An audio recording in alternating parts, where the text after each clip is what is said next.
हर हर महादेव दोस्तों, जय श्री कृष्णा, जय माता दी। आज के वीडियो में हम कवर करने वाले हैं सावन महीने से संबंधित समस्त जानकारियों को।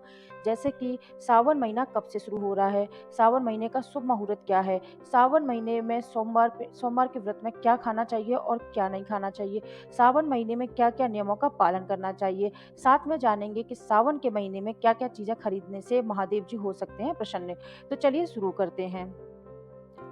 तो सबसे पहले हम जानेंगे कि सावन का महीना कब से शुरू हो रहा है। हिंदू कैलेंडर के अनुसार सावन का महीना वर्ष का 5वां महीना होता है।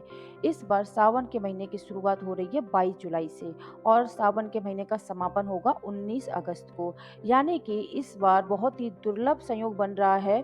कई वर्षों के बाद सावन की शुरुआत सोमवार को हो रही है और सावन का आखिरी दिन भी सोमवार को पड़ रहा है। इसके अलावा सावन माह में कई तरह के शुभ संयोग भी बन रहे हैं। सावन के पहले सोमवार पर प्रीति आयुष्मान सर्वार्थ सिद्धि का योग बन रहा है। वहीं सावन माह के दौरान गजकेसरी, कुबेर, शश, शुक्रादित्य, बुधादित्य और नव पंचमी का निर्माण होगा।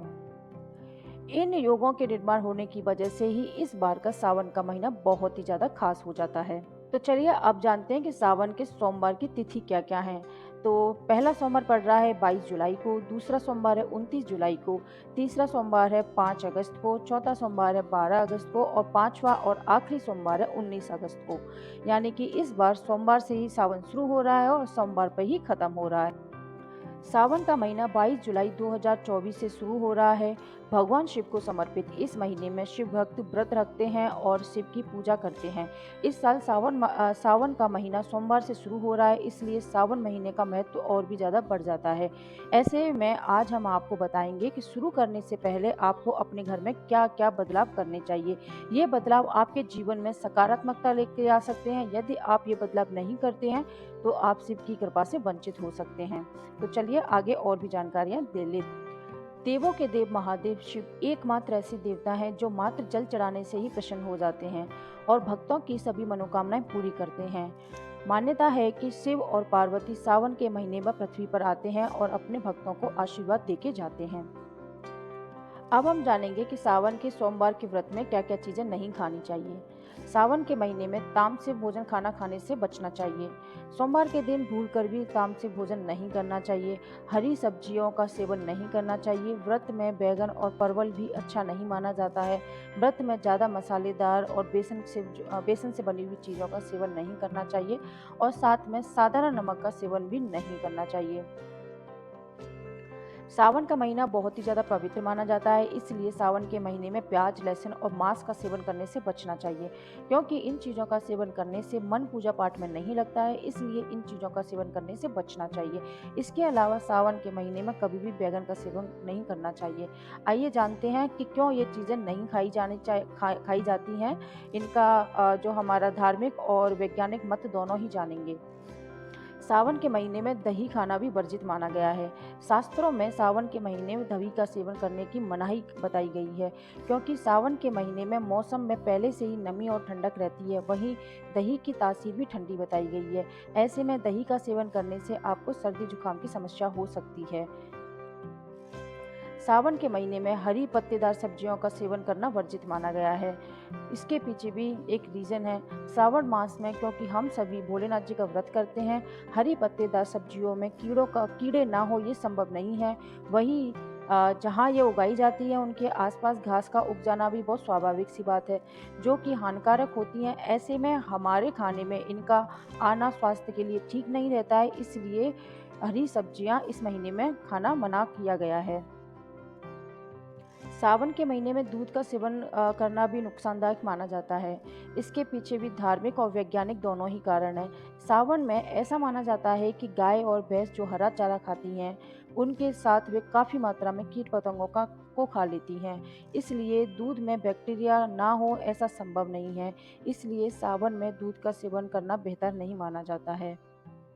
सावन के महीने में कड़ी खाने से भी बचना चाहिए। ऐसा माना जाता है कि सावन के महीने में कड़ी नहीं खानी चाहिए। इसके पीछे का कारण है कि कड़ी में पड़ने वाली सामग्री।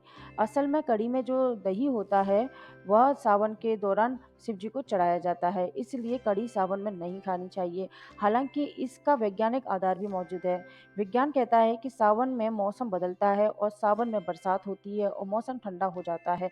ऐसे में ठंडी तासीर वाली चीज़ें नहीं खानी चाहिए और दही भी ठंडा होता है और बीमार कर सकता है। इसलिए सावन के महीने में कड़ी खाने से बचना चाहिए। सावन के महीने में बैगन खाना भी मना किया गया है, क्योंकि सावन के महीने में बैगन नहीं खाना चाहिए, क्योंकि इसमें जीव होते हैं। बैगन में बारिश के दौरान कीड़े पैदा हो जाते हैं। धार्मिक दृष्टि से यह जीव हत्या का पाप कहलाता है। वहीं साइंस ने इसे स्वास्थ्य के लिहाज से उचित नहीं माना है। सावन के महीने में मांसाहार नहीं करना चाहिए। भगवान शिव को मांसाहार का भोग केवल तांत्रिक लगा सकते हैं। गृहस्थ शिव जी को सात्विक भोग लगा सकते हैं और सात्विक ही खाते हैं। वहीं साइंस कहता है कि मांसाहार खाना तला भुना और मसालेदार होता है। बारिश में ऐसा खाना खाने से पेट से जुड़ी हुई बीमारियां जन्म होती हैं। इसलिए सावन में मांसाहार खाने से परहेज करना चाहिए। एक और महत्वपूर्ण जानकारी, शिवलिंग पर हल्दी भी नहीं चढ़ाई जाती है। शिवलिंग पौरुषत्व को दर्शाता है और ये भोलेनाथ का प्रतीक है।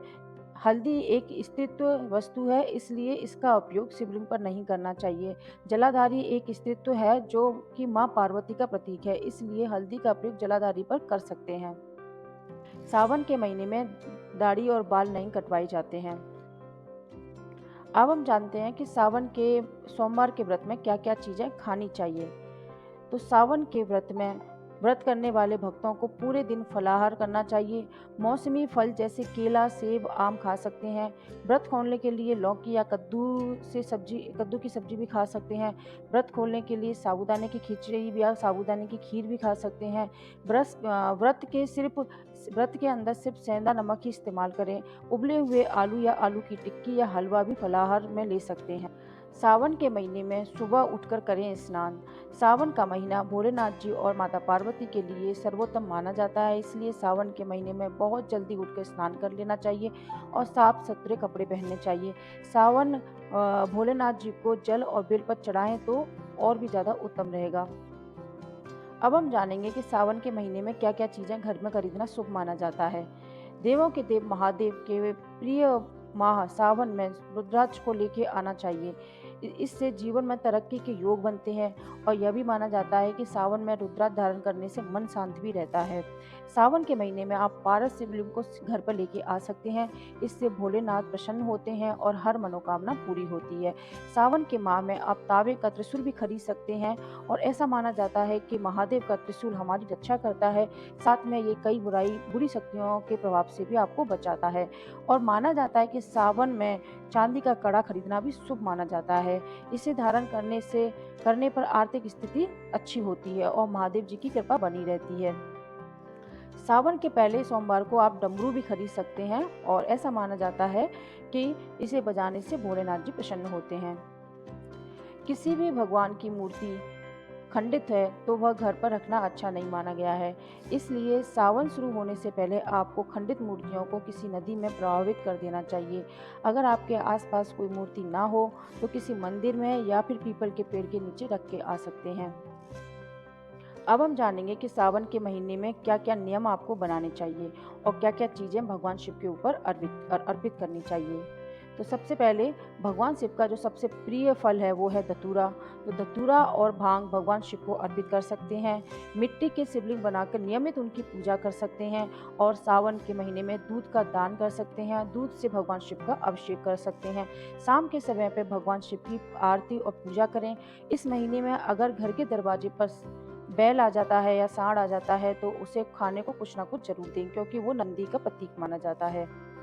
और सावन के महीने में भगवान शिव के ऊपर कभी भी केतकी का फूल नहीं चढ़ाएं, क्योंकि केतकी को फूल को भगवान शिव ने श्राप दिया हुआ है।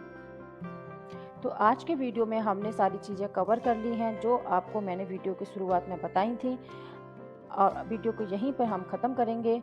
आज के वीडियो की जानकारी आपको कैसी लगी है कमेंट में ज़रूर बताएं और हमारे चैनल पर जो लोग नए आए हैं वो चैनल को सब्सक्राइब करें। हम इसी तरह की जानकारी वाली वीडियो लेके आते रहते हैं, इसलिए नोटिफिकेशन बटन को ऑन कर लें और जब भी हमारा नया वीडियो अपलोड होगा आपके पास में नोटिफिकेशन आ जाएगा, तो आप हमारा वीडियो देख सकेंगे। हर हर महादेव दोस्तों, जय श्री कृष्णा, जय माता दी, बाय बाय।